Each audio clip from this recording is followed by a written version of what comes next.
കണ്ണൂർ ജില്ലയിലെ അയ്യങ്കരയില്ല ശിവഭക്തയായ പാടിക്കുട്ടിയമ്മയുടെയും വാഴുന്നവരുടെയും സന്താന സൗഭാഗ്യമില്ലാത്ത ദുഃഖം.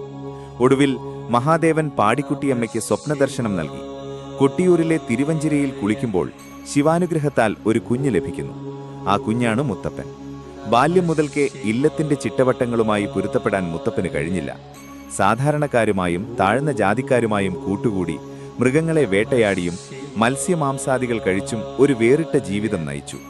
വാഴുന്നവർക്ക് ഇതിനോടൊക്കെ എതിർപ്പായിരുന്നു. ഒടുവിൽ മുത്തപ്പൻ തന്റെ കാലഭൈരവ രൂപത്തിലുള്ള ഉഗ്ര വിശ്വരൂപം അമ്മയ്ക്ക് കാണിച്ചു കൊടുത്തു. തന്റെ അവതാര ഉദ്ദേശം വെളിപ്പെടുത്തി. ആ അഗ്നി കണ്ട് ഭയന്ന അമ്മ മുത്തപ്പനോട് എപ്പോഴും പൊയ്ക്കണ്ണ് ധരിക്കാൻ ആവശ്യപ്പെട്ടു. കുന്നത്തൂരിൽ നിന്ന് മുത്തപ്പനെയ്ത അമ്പ് പതിച്ചത് പറശ്ശിനിക്കടവിൽ. അവിടെയാണ് പ്രസിദ്ധമായ പറശ്ശിനിക്കടവ് ക്ഷേത്രം സ്ഥിതി ചെയ്യുന്നത്. ഇന്നും ആയിരക്കണക്കിന് ഭക്തർക്ക് ആശ്രയമാണ് ഈ പുണ്യസ്ഥലം. കൂടുതൽ കഥകൾക്കായി സബ്സ്ക്രൈബ് ചെയ്യൂ.